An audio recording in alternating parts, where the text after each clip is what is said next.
ഗുരുവായൂരപ്പ ഭഗവാനെ, ഇത്രയും ഭാഗ്യം എനിക്ക് ഉണ്ടായത് നിന്റെ കാരുണ്യം കൊണ്ടാണ്. പക്ഷെ ഇപ്പൊ ഒരു പീറച്ചെറുക്കന്റെ മുൻപിൽ ഇതിനും മാത്രം ഇപ്പൊ ഇവിടെ എന്താ ഉണ്ടായത്? മാധവക്കുട്ടി ഞാനും കുട്ടിക്കാലം മുതൽ ഒരുമിച്ച് കളിച്ചു വളർന്നവരാ. അവൾക്ക് എന്നെ ഇഷ്ടാ. എന്താ, എനിക്ക് അവളെ വിവാഹം കഴിക്കാനുള്ള യോഗ്യതയില്ലേ? എടാ, ഗുരുവായൂരമ്പലത്തിൽ 90 ദിവസം ഭജന വരുന്ന ഭഗവാൻ കനിഞ്ഞു നൽകിയ കുഞ്ഞ എന്റെ മകൾ മാധവിക്കുട്ടി. കടലിനക്കരെ പോയി 10 പുത്രണ്ടാക്കിയെന്ന് വെച്ച് കാട്ടുപറമ്പിൽ ശങ്കരന്റെ മകൻ ഞങ്ങൾക്ക് കനക്കട്ടിയൊന്നുമല്ല. തടി കിടാക്ക ഇറങ്ങി പൊട ഇറക്കാ.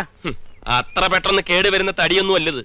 കാട്ടുപറമ്പിൽ ശങ്കരന്റെ മകൻ പണം ഉണ്ടാക്കിയിട്ടുണ്ടെങ്കിൽ അത് കള്ളക്കടത്ത് നടത്തിയും കൊള്ളപ്പലിശയും കടം കൊടുത്തൊന്നുമല്ല, അധ്വാനിച്ചിട്ടാ. പണ്ട് എന്റെ അച്ഛനും മുത്തച്ഛനും ഒക്കെ നിങ്ങളുടെ തറവാട്ട് തിരുമുറ്റത്ത് വന്ന് പഞ്ചപുച്ഛമടക്കി നിന്നിട്ടുണ്ടാവും. ഇന്ന് കാലം മാറി കാരണവരെ.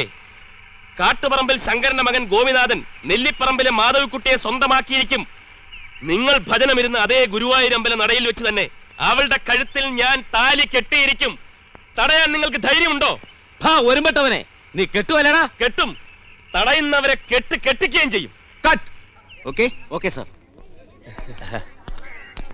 മുകേഷ് കലക്കി. സൂപ്പർ. Thank you. അടുത്ത സീനിൽ ഡ്രസ് കൊടുത്തേ. താൻ ഡയലോഗ് പറഞ്ഞു വിടും. ശരി സർ. കണ്ണാ, അടുത്ത ട്രോളി ഷോട്ട് പ്ലാൻ ചെയ്തു. ഓക്കെ. യമുനാറാണി ഇന്ന് തന്നെ എത്തില്ലേ? അത് സാർ, ഒന്നും പറയണ്ട. യമുന എത്തില്ലെങ്കിൽ നാളെ ഷൂട്ടിംഗ് നടക്കില്ല. അയ്യോ സാറേ, മുനിസിപ്പൽ ഓഡിറ്റോറിയം നാളത്തേക്ക് ബുക്ക് ചെയ്തിരിക്കുക.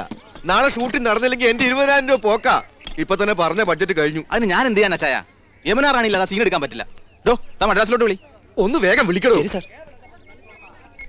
ஹலோ, யாரு? மாமியா? தேவி பிலிம்ஸ்ல இருந்து பேசுறேன். டிக்கெட் கிடைச்சதா? ஓகே, இன்னைக்கே கிளம்பணும். ஏர்போர்ட்ல கார் வரும். யாரு? யமுனா ராணியா? ஓகே, யமுனா ராணியா? Hello, room அரேഞ്ച്ഡ്. ஓ, என்ன முடிஞ்ச இங்கிலீஷா? ഓക്കെ. എന്താടോ ഇന്നെത്തും, പക്ഷെ ഒരു പുഴുവാൾ. താനത് തുപ്പടോ. പാലക്കാട് കോക്കേഴ്സ് ഇന്റർനാഷണൽ റൂം അറേഞ്ച് ചെയ്യണം. കർത്താവേ, സൂട്ട് റൂമിന് ദിവസം 4,000 രൂപ വാടകയാ. പോരാത്തൊരു അങ്ങോട്ടും ഇങ്ങോട്ടും 60 കിലോമീറ്റർ വണ്ടി ഓടണം. അല്ലെങ്കിൽ ഈ നാട്ടും പുറത്ത് തന്നെ ഒരു വീട് അറേഞ്ച് ചെയ്താൽ മതി. കുഴഞ്ഞു.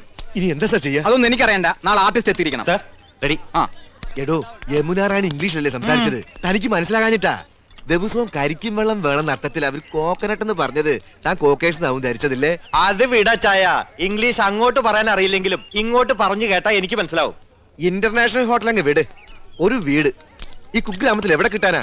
അഥവാ കിട്ടിയാൽ തന്നെ അത് യമുനാറാണിയുടെ സ്റ്റാറ്റസിനനുസരിച്ച് ഫർണിഷ് ചെയ്യണ്ടേ? ഞാൻ അന്നേ പറഞ്ഞതാ, വല്ല മഞ്ജു വാര്യരെയോ ദിവ്യ ഉണ്ണിയോ ഇട്ടാ മതിയെന്ന്. സമ്മതിക്കണ്ടേ? അപ്പൊ ദക്ഷിണേന്ത്യയിലെ സൂപ്പർ ഹീറോയിൻ തന്നെ വേണം. ഓപ്പിലെ ഒരു ഡയറക്ടർ. എന്തെങ്കിലും പറഞ്ഞോ? ഇല്ല സർ. നമുക്ക് നോക്കാം. ഇത് മുകേഷ് പറയണം. കേട്ടാൽ അത് മതി പാക്കപ്പ് വരാൻ. ഒരു വീട് കണ്ടെത്താൻ നോക്കൂ. ചെല്ല് വേഗം സാർ. എസിയും ഫ്രിഡ്ജും കുന്തവും കുറച്ചക്കറും ഒക്കെ ഞാൻ എവിടെ പോയി ഉണ്ടാക്കാനാ? പണം കൂടുതലായി ഈ ചെറുത്താൻ എന്റെ പള്ളിക്ക് പിടിക്കും. എവിടെയാ ലൊക്കേഷൻ മാനേജർ?